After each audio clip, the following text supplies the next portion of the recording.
everyone. First up is going to be Dakota, and originally she was going to be talking about how research has impacted her, but she's going to change it up a little bit.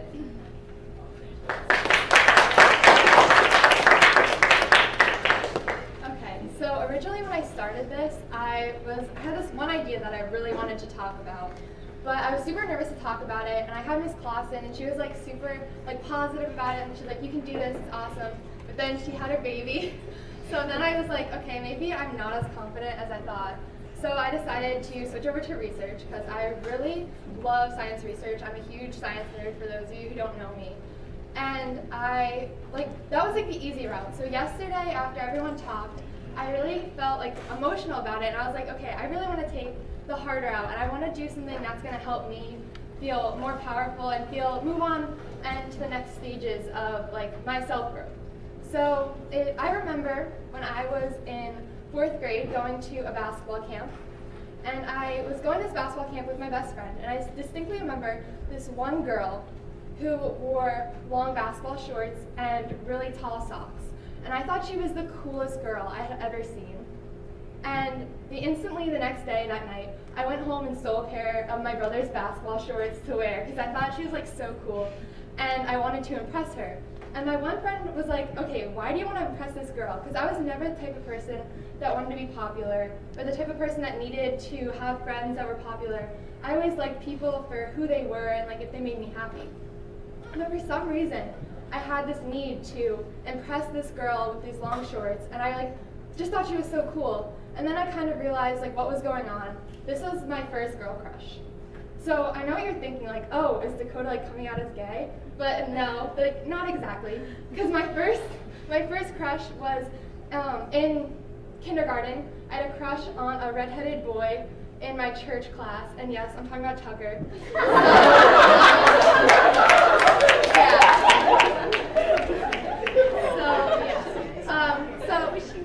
Now I don't know what's going through your mind, because when I was in 4th grade, I had no idea what bisexual was either. I had never heard the term.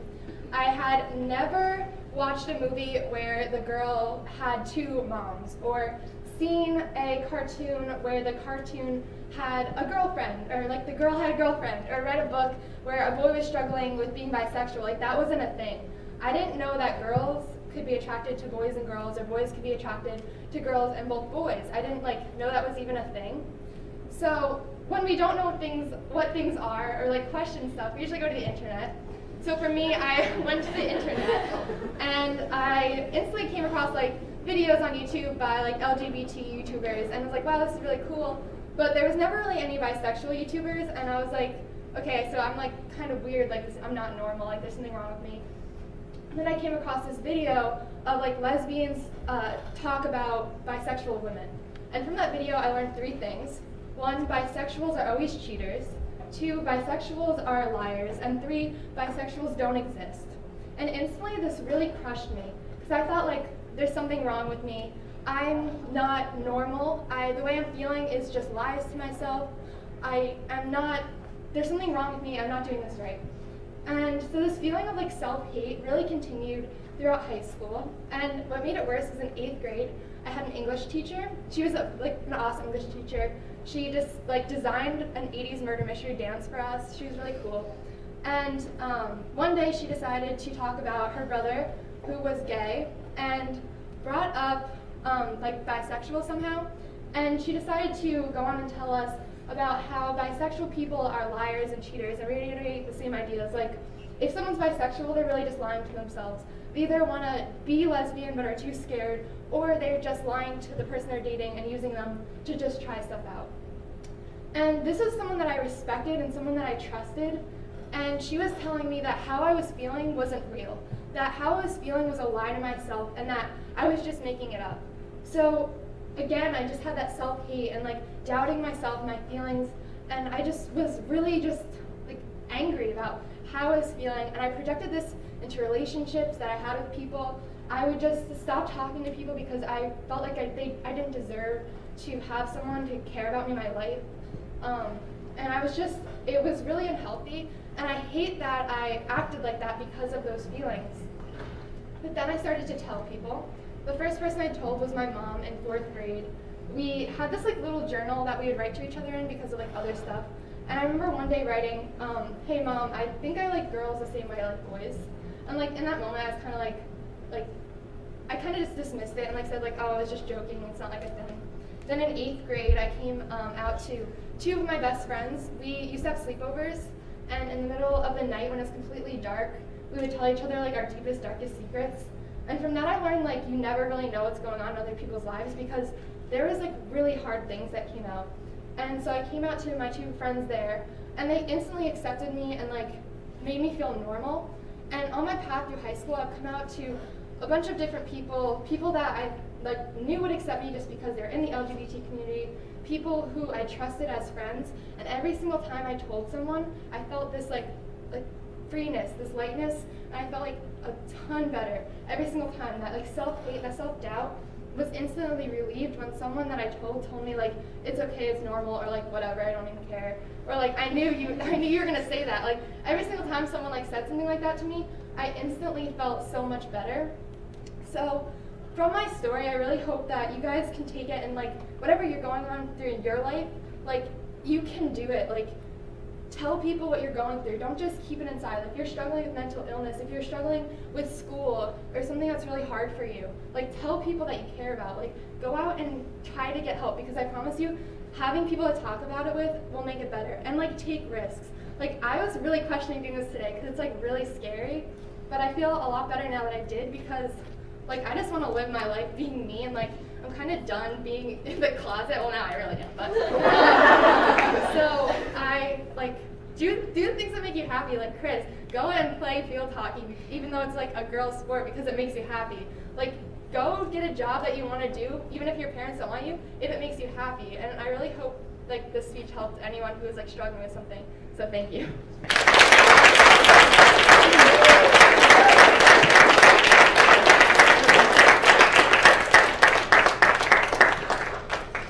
Okay, so next up is Zach, and he's going to be talking about the hate that a lot of people in society face, and he hopes to kind of give everybody a new perspective on life.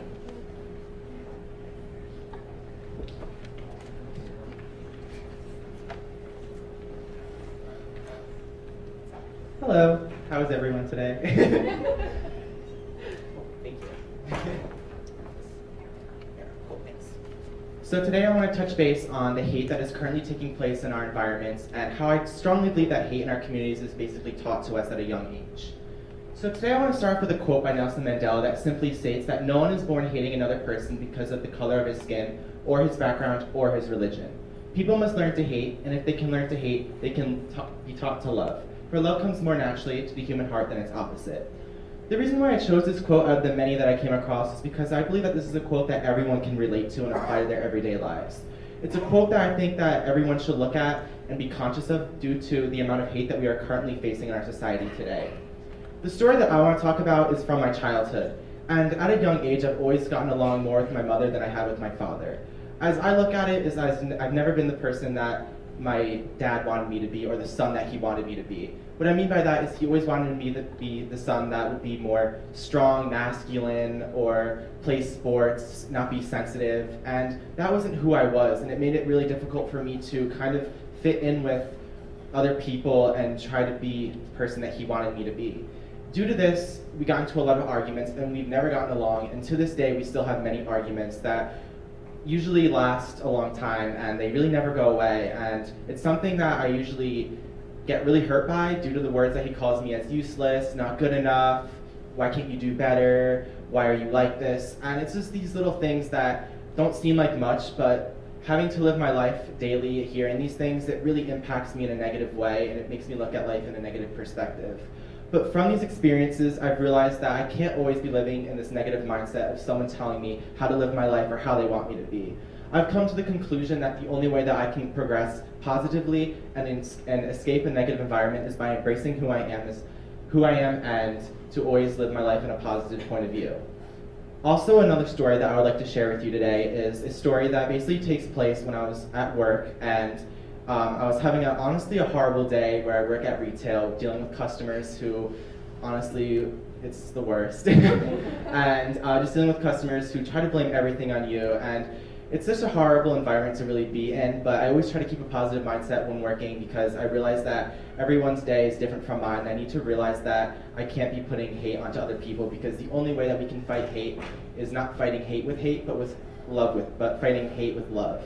So basically after the day ended, I realized that I need to go to my manager's house to pick up an item that I currently had needed to be returned to me. So I drove to her house and it was around 11 o'clock at night.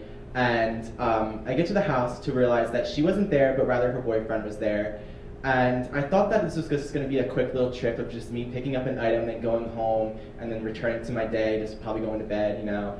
And what really happened was that we started talking for 15 minutes, me outside in the pouring rain, and which wasn't really ideal. But then he asked me to come in due to our conversation being so long and just honestly so meaningful. Later, I realized that I was there till 4 in the morning having a conversation about life, paranormal activity, and just how we can connect in so many different ways and how hate in our world is honestly overwhelming everyone and we need to make a change. He's honestly the type of person that is judged for how he looks due to him having piercings, tattoos.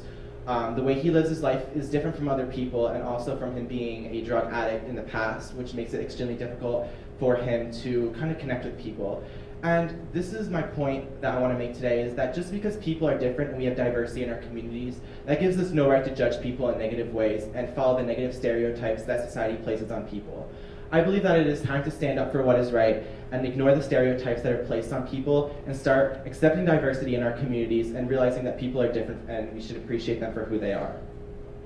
Here on this slide, I just wanted to share with you some statistics that I found are extremely important from 1995 to 2012 of the hate crimes that are found in the United States today. As you can clearly see, race, ethnicity, and origin is the #1 cause of hate crimes in the United States, following religion, sexual orientation, and disability. Now, to share my thoughts on this, I find it extremely disgusting and irrational that this is at an all-time high. Due to these are things that people can't change, and these are things that who people are and what makes our society whole.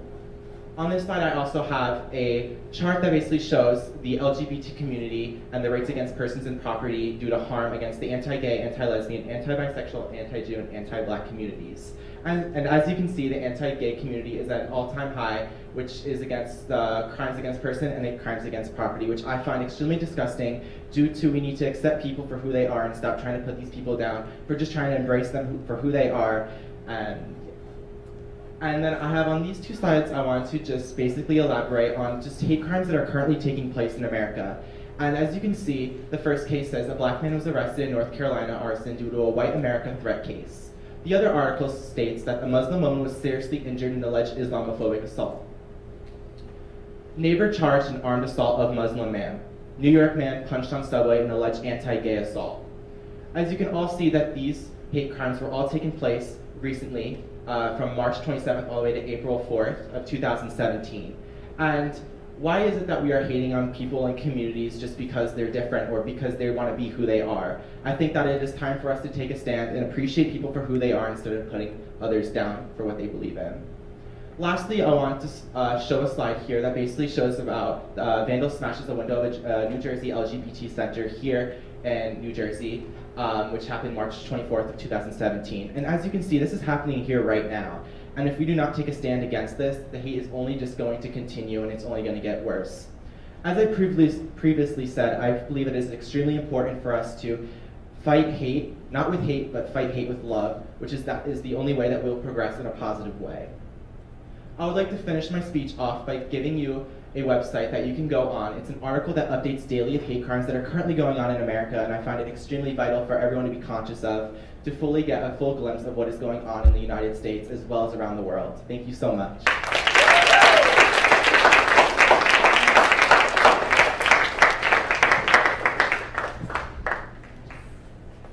Okay, so next is Liz, and she's going to be talking about the importance of knowing that you did enough no matter the amount of recognition or praise that you receive.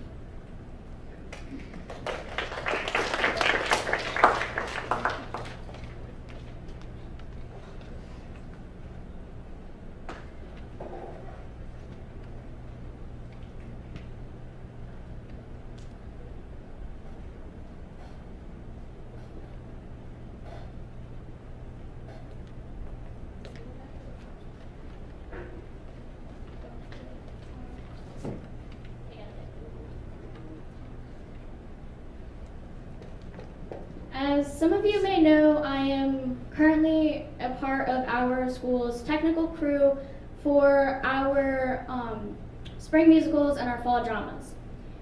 Being a part of this, it wasn't something I ideally just came to high school and wanted to join, not something I had previously been interested in at all. It was kind of, I had to stop doing the sports I loved all of my life due to injury, and my sister's friend was like, hey, why don't you try this?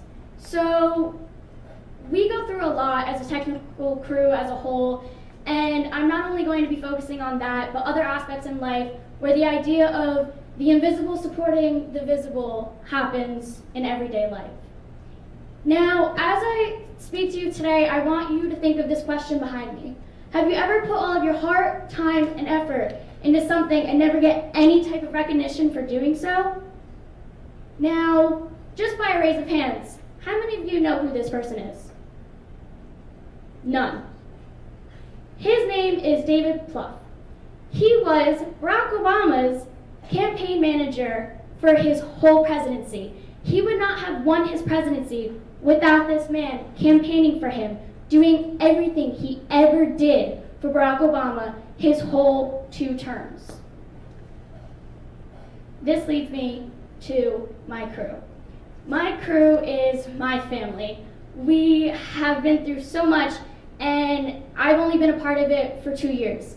I have been a part of 4 amazing shows and 1 year of 1 acts. And what the technical crew does, we have many different aspects. We have costumers, which we just added this year, that go through the actors that need help doing everything possible. You practically babysit them. Then you have backstage, who does props and running, who makes sure Andrew has his hat, or Kenzie has her purse, or the set goes out on time and then it comes off on time. Then you have our lighting. Our lighting sits on a board and they turn on the lights, they turn off the lights, they change the color of the lights, they change the speed of the lights, they change the mood of the scene just by a simple press of a button. Then you have our sound. You hear a doorbell in a show, it's not because we have an actual doorbell on the set. It's because our sound is programmed mentally to be on time with that cue, that when I say sound cue 47 go, that doorbell goes off, and then that actor can make their entrance. We then have our follow spots, which is we have an actor that should be in the spotlight because he's going to sing a song, because he's going to dance his solo part of a dance, because he has an important part where he's coming down through the aisle and he needs to be visible. He wouldn't be visible without us.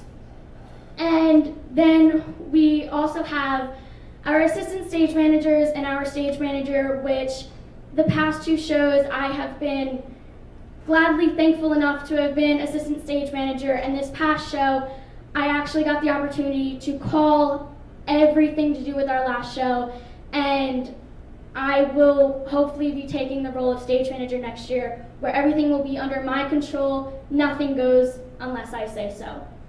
Now this brings me to actors, and we can't do it without each other. The lights don't go on without the crew turning them on, but without the actors, we're just a light show with a couple cool scenes behind it and maybe some sound effects. Now, I want to point this out because that picture right there consists of 2 juniors and a freshman. What's the difference? I'm in crew, and that's 2 actors. They get seen on stage. I guarantee over half of you in this crowd didn't even know that I was a part of our crew because you don't see me and we don't get the recognition. Then Andrew on the other part, he's in the audience, and I physically have witnessed this firsthand of being in class with him and a teacher applauding him for doing the show, applauding him for his amazing dancing, his amazing singing, and then my teacher doesn't even know that I'm a part of crew, so I got no credit for it, and I called every cue in the show, and the show practically wouldn't have started without my call. And then we have other teachers who understand everything that we go through, but there's only a couple of them. There's only a few of them that realize every aspect that's being put into the show, and it wouldn't be done without everyone as a whole, even though the actors get seen by everyone else. Now this brings me to a different aspect of my life. I am a competitive cheerleader outside of the school, and our teams, we have about 4, and it consists about 70 girls in the team in total. Within these 70 girls is ages 6 through 18. Now, 6-year-olds can become quite annoying, and they're very hard to manage, especially to get them to focus, to stretch, to prepare for a competition that we start in May and we don't compete until the following January. So to have their attention for 2 hours, 3 times a week is very difficult. And we get an award, we get trophies, we get banquets, and we get honorable mention or whatever, and it's to the team, for the girls that you see on the mat. But what you don't see is the coaches behind the scene. We personally as a company have 3 coaches, and of those coaches, they're all a family. The company is run by one parent. She's a single mother. She's a mother of 2. The one son is off doing medical things, and then the other son works at the hospital during the day, but every night he is at our gym helping coach us. And along with him, we have our coach, which is his wife. And not only are they our coaches to 70 girls ages 6 to 18, but they're also parents to a 3-year-old and a 1-year-old that they have to miss at least 4 hours every night, because we have a junior team and then a senior team that practices every night, Monday through Thursday and every other Saturday, and they have to miss those hours of their kid's life to be with us and support us, yet the only recognition they get is at our banquet when our seniors and our veterans say something nice about them. Now, along with competitive cheerleading, freshman year was a part of our football team cheerleading. Don't get me wrong, I loved it when I was on the team, but there's other aspects that I've realized with being off of the team. Being off of the team, I have realized that the football players don't really care that you're there half the time. They really don't. Your girls standing in a pretty skirt, short skirt, it's tight, you're there cheering them on, woohoo, big whoop. And as a cheerleader, you get assigned a football player that's usually a senior, and every week for a game, you give them candy, give them a drink, and they sometimes say thank you. That's it. Then you have the parents who, us as cheerleaders every day at practice, we sit there and we literally give all of our time and effort and energy after having a long day of school, and then we go to practice, and then we're getting ready for a halftime routine or something, and if you watch during a game, during halftime, half the crowd leaves. Half the crowd says, oh, it's just the cheerleaders, now it's time to go to the bathroom.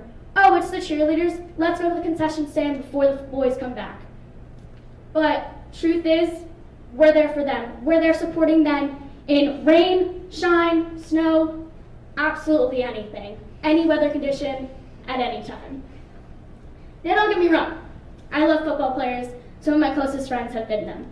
And I personally, this bottom right picture is a picture of my team that I was on in middle school. Yeah, I was a cheerleader and a football player. Now, many of us growing up, you recognize the quarterback, the running back, the wide receiver, because they're the ones touching the ball, because they're the ones scoring. But, hello?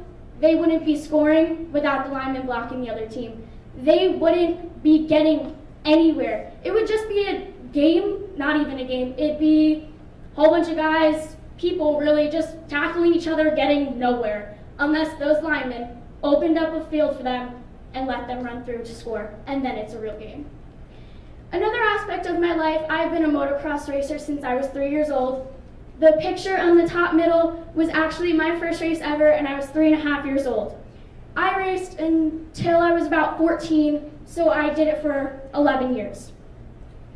Now, my years of racing, I mainly was supported by just my parents, but as I worked up through the ranks from going locally to nationally, I got my sponsors, I got my training partners, I got everything I could have ever imagined before it had to come to an end. And truth is, we get once a year that we can recognize these people at a banquet for 2 minutes when you stand up on stage in a line and you have first place through 10th place and the announcer comes over, gives you the microphone, you say thanks to these people, and that's it. That's the one time you get to recognize those people, unless on that race weekend you win, you get on a podium, and you get maybe 3 minutes to yourself to thank these people. And sometimes the adrenaline's rushing so bad that you don't even remember all of the people. You don't think of everything that you're saying. You don't remember half the things that you present on my bike. There's sponsors on there and they could be right in front of my face and I can forget to even thank them. Now, what I want to leave you with is this quote that I find always so powerful to my life, is all hands support all the time. The next time you win a game, the next time you put on a show, the next time you achieve any goal in your life, don't think of it as yes, it's a personal achievement, but you didn't get there alone. You didn't get there with just preparing by yourself. You had some type of support behind you, you had some type of help. You had someone behind you the whole time helping you. Thank you.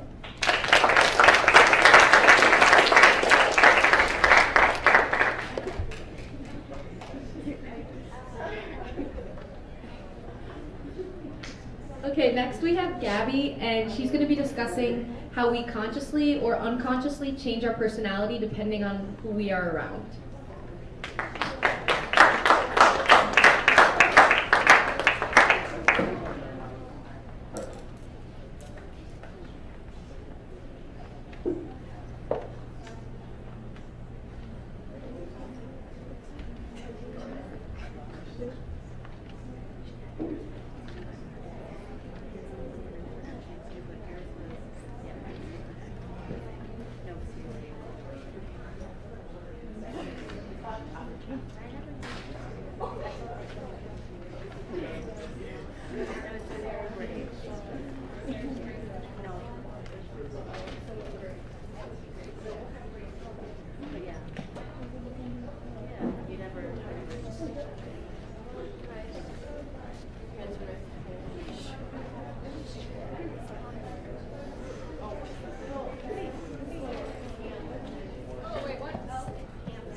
So actually next is going to be Cam, and she's going to be talking about how being an EMT has influenced her life.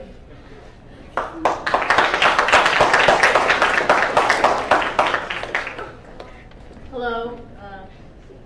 Good afternoon. Well, technically good noon because it's still new.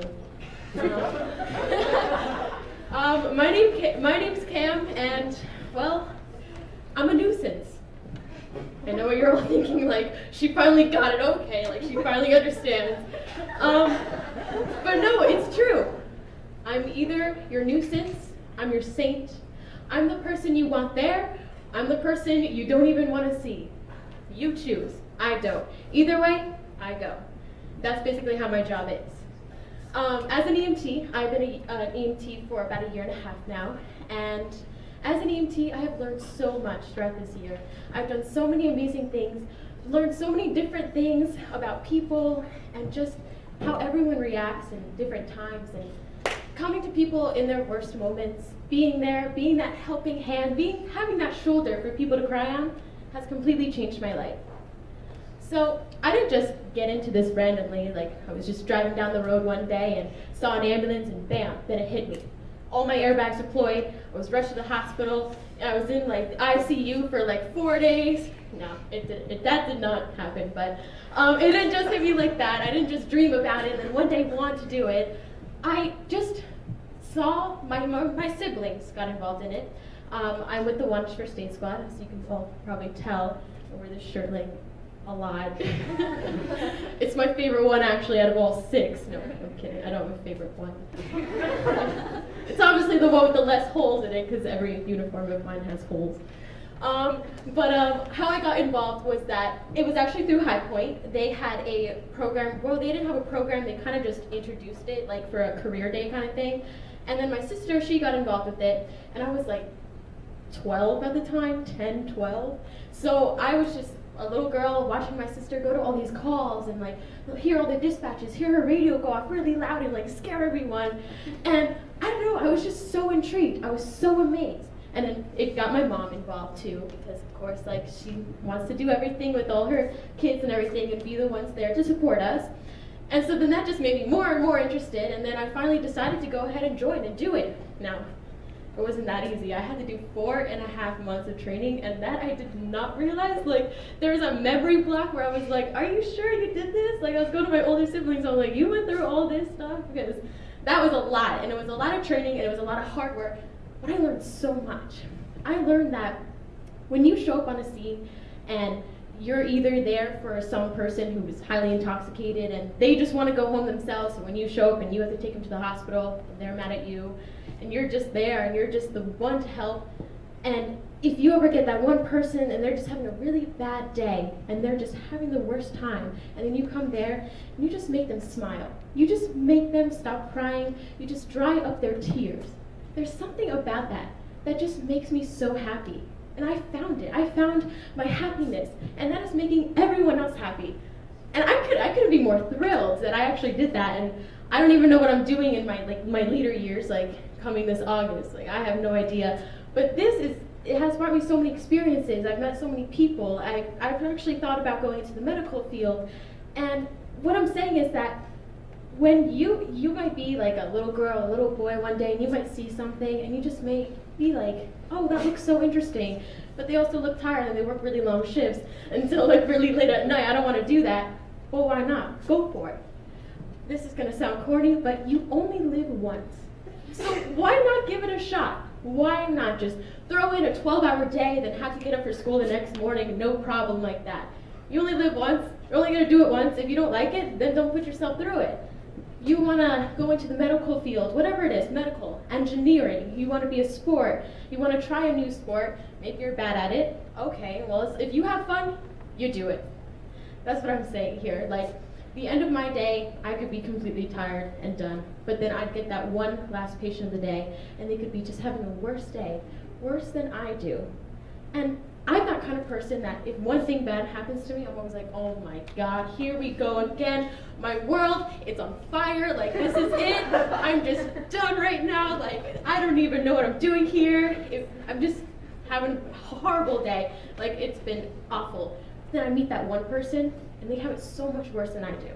And it taught me to be so grateful for things. It taught me a lot. Like, I'm a very patriotic person. If you know me and like you're really close with me, you know, like, don't mess with this country. Like, I'm a very patriotic person, and I care a lot. And when I hear people complain about certain things, and then everyone all goes, you see those memes on the internet of those, oh, first world problems. Like, you know, like, that person at the Starbucks, they gave me a venti instead of a grande. Like, how could they? But like, but it's like little things like this that I learned to just brush off my shoulder. Why am I going to bother that person? Maybe they're having a worse day than I am. Maybe they hit a deer on their way there and actually met a couple EMTs that day, and then they had to go to work in a later shift, and now they have to pay and fix that car, and I'm over here just a regular person like, oh yeah, I'm just enjoying my day and I've got a venti now. So what I'm saying is just one experience, and I'm able to pick out so many amazing lessons that I've learned from this. It just really brought a whole new aspect to this world and what has to open for me. And I know August is coming, and a lot of you guys are seniors that are here. And if you have a college that you're going to and a major that you really want to go into, go for it. But hey, you could always change your major, you could always change your school, and you don't have to worry. I don't have a set college that I'm going to yet. I don't have a set major yet. I'm just going with the flow. Maybe I want to be an x-ray tech one day, but maybe I change my mind and I want to be a paramedic. Maybe I want to be a police officer. Maybe I want to go into the army. You never know, but like, you have so many decisions and so much time, and I feel like So many people are settling down already. You could spend a year in Japan and just teach in English class, and your only requirement is to have a visa and to go and just be an English native speaker and just hang out for a year, and they do housing, and there's so many incredible opportunities. So before you make that decision, or if you've already made that decision to go to a 4-year college or 2-year, whatever you're doing, really think about it. Because after you get out of that college and you have all that debt, now what are you? You're gonna go find a man, settle down, find a woman, settle down, or find a nice job, settle down. But do you really want to settle down? Because you have your whole life ahead of you to settle down. You have until like your 60s or 50s to settle down. So if you want to do something, don't let it stop you. Just do it. You'll love it. You'll be the nuisance. You'll be the saint. You'll be wanted, unwanted. But as long as you're happy, go with the flow. Thank you.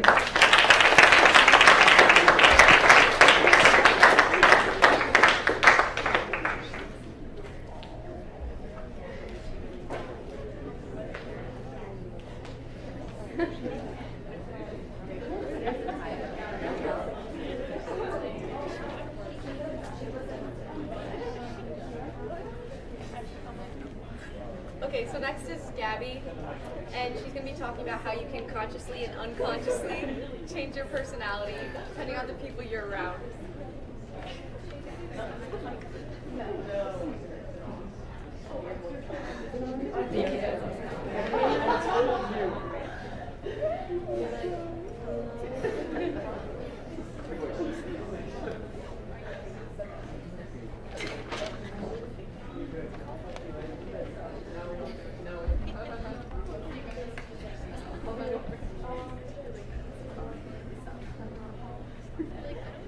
Hello, I'm doing identity code switching. Now, I can see that a lot of you don't know what this means. Now, this basically means that you change your personality due to who you talk to or where you are. So, it's unconscious or conscious to your knowing, but in psychological terms, it's sociolinguistic, which focuses more on the social motivations for switching. Now, for me, I never noticed that I did this, but Ms. Clausen was the one who pointed it out, that I've been doing it, and how I would say, I make a commute to Essex County to Sussex County, because Essex is where I used to live, and my personality from there to here is completely different. This year will complete about 10 years that I've lived here in Sussex, and my personality has definitely changed since then. I am more calm and soft-spoken, if you can't tell. And where I used to live, I'm not. I'm complete opposite. I'm more hostile attitude, more confident. More serious, kind of scary. I basically switch off to RBF mode, and it's like affected my life so much that I actually do it here in school too, and not on purpose. As soon as I enter Essex County, like a click in my brain is like, you have to change, you have to change. Like I could be listening to Shake It Off by Taylor Swift and I just change it to 21 Savage.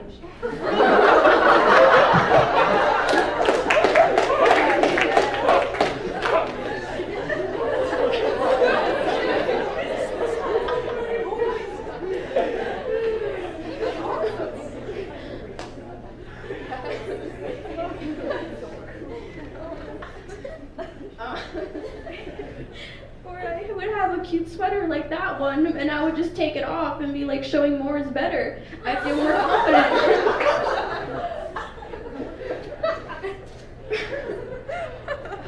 Yeah. And showing more would be better, and it would be more confident, and I feel like, oh, I'm not to be messed with now, like, that they're gonna respect me more, which kind of happens.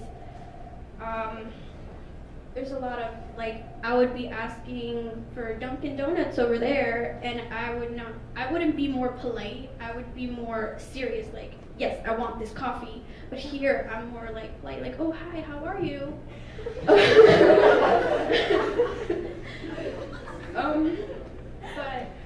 yeah, but you can see, like, the difference in my attitude changes. Now, there's a lot of good things and bad things about this personality switching. The good things is, if you know me, if you're close friends with me, I love food. I love food so much. And one of my best memories of living in Essex, and I still make the commute, is when I'm little, you hear the ice cream truck, and I would just run out the door with my brother and hold my money in the air, running around with 5 to 8 kids around the block, chasing this man that obviously never hears me. So I'll be running around, still waiting for him. Or it's more diverse over there. So I wouldn't just go over there. I wouldn't just go to McDonald's. No, I would go here for that. Over there, I am half Salvadorian. That's from El Salvador, and that's from my mother's side, and I only know my mother's side. So we go to the Salvadorian restaurants, and their main food course is right there. It's called pupusas. It's tortillas, and you can put stuff inside. And I love cheese. It's my favorite. I can eat it every day. And here you see they're called genepas. I go to a supermarket. They're like super cheap, and it looks like all the fruits are on steroids. Like I would bring some to school, and everybody would be like, "Oh, what is that? Can I try some? It smells so weird." And I'd be like, "No, it's mine."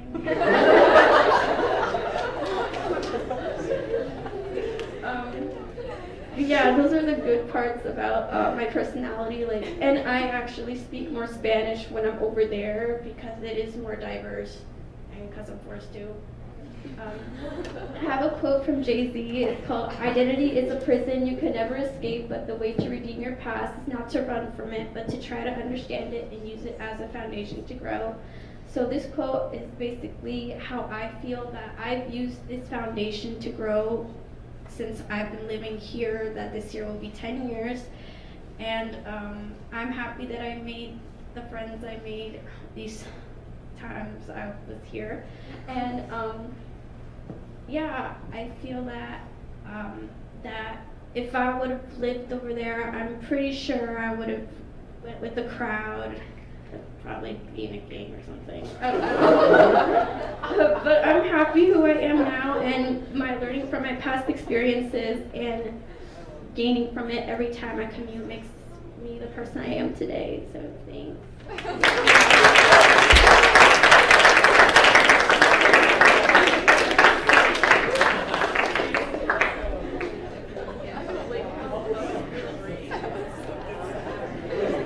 Okay, so next we have Grace, and she'll be talking about why it's important to know your cultural identity.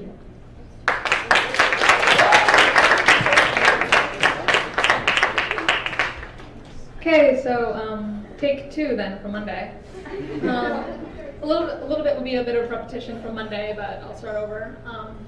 My dad was adopted as a child. Most of his family was adopted. All of his sisters were, and his brother was as well.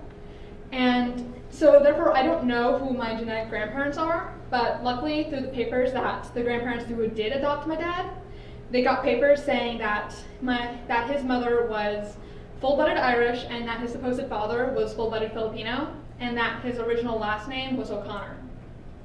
Now by a show of hands, how many of you know your heritage, where you're from? That's a lot of people. Now how many of you know when they came to America? Slightly less hands. Do you know exactly where in whatever country that they are from? Like, do you know the town, city that they are from? And that's a lot less hands. Now, I don't know that myself. I don't know exactly where my parents' families are from. I don't know when they came over to America. And I find that kind of strange because America is full of a lot of people who are descended from immigrants, and that a lot of immigrants came over to America, especially during like the 1920s with Ellis Island and the 1700s and the 1800s. And while they came over here, they were heavily, they stuck very close to each other, and you can see this a lot in New York with Little Italy or Chinatown. But over time, as they grew more accustomed to American society and they grew more assimilated, their children would start going to American schools rather than being homeschooled and taught their own traditions from their own home countries. And then in the American schools, they would be taught American customs and American traditions, and they would start to leave their old traditions behind them. Now, unfortunately, because of that, a lot of these traditions have been forgotten or have been kind of left behind and kind of kept in a box somewhere in the back of the closet. And I think it's important that we should remember these because it's where we come from. Like, we wouldn't be here today if it wasn't for them. If they didn't decide that they should come over to America and start a whole new life. Now, another thing that I find really fun to think about and also to research as well that I recently did is our connection to culture and our heritage is our names. And a lot of people don't realize that is that our names have a very strong connection to them, especially if your parents named you for a very specific reason. Like, for instance, my mom didn't want to name my brother William Liam because she thought it was too Irish, but then she named our other brother Patrick. So, okay, Mom. And she didn't want my sister to be named Megan with an H because that was also too Irish, but it's also Welsh and English as well. And my name, Grace, is English, and it's derived from Latin gratia, which means God's favor. My middle name, Anne, which can be considered English or Hebrew, and it means merciful. And then my last name, Kelleher, which is Irish and is derived from an old Gaelic term, O'Siliaher, which meant descendant of O'Siliaher, which meant lover of company or dear companion. And so my surname has a coat of arms that traces all the way back to the 175th monarch of Ireland and possessed lands in Munster and County Clare. Now, I said earlier that my dad was adopted, and so Kelleher isn't genetically my name, but I choose it to be my name because it's the family that I've grown up with. It's the people that have loved me since the day I was born and will continue to love me until the day I die. And there are tons of stories out there of people who have gone on sites like Ancestry.com, and they find out that their heritage isn't what they thought they were. They really weren't Italian like they thought they were, they weren't German as they thought they were, and they're kind of disappointed because that's what they've been preaching, that's what they were proud of. You can still be proud of that. You're proud because you know that culture, you know about that general area, and other people might not know about that. And it's what you've grown up with. So it is your heritage, it is your culture, because that is what you've grown up with throughout your entire life, even if it isn't really what you're descended from. You can still teach other people about that and spread that knowledge around. And I think it's really important that we know about our own heritage and culture because it's where we come from, and that we can be able to learn more about the world around us. And then perhaps we can be able to communicate better with each other. If we learn other languages instead of having other people learn English instead, we can connect with them and show them a degree of respect, that if we learn their language and their culture, and we treat them as if they are people, and instead of them trying to learn our language, and our customs, which are many, since we have so many different types of people here.